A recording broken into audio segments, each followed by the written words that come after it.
Dahil mahilig ka sa Batang Quiapo, ano English ng ang probinsyano? The province.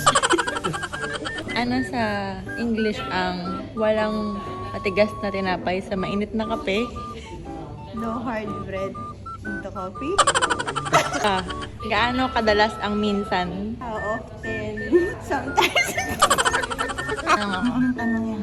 ano sa English ng walang matigas na tinapay sa mainit na kape? There's no dry bread on the hot coffee. Oh, very good. Ano kadalas ang minsan? How often? Sometimes.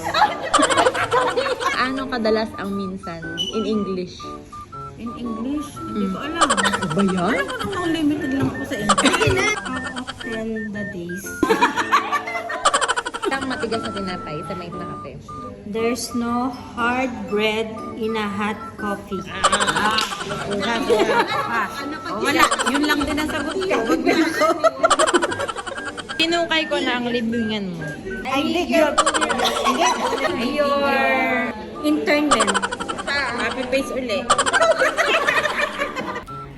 Ate Billy, ano sa English ng walang matigas na tinapay sa mainit na kape?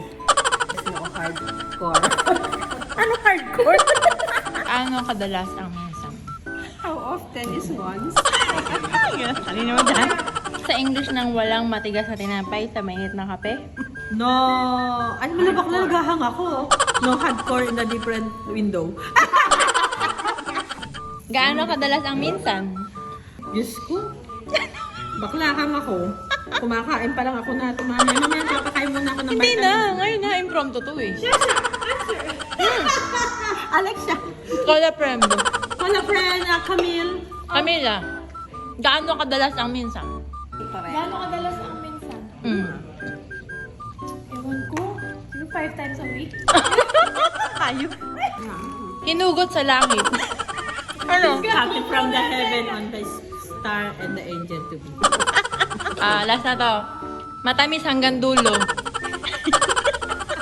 Ano? Sweetness overload. Matamis hanggang dulo, ano? Sweetness overload at the end of the earth. Bird. Ikaw, Excel. Diyos ko. Rainbow connection.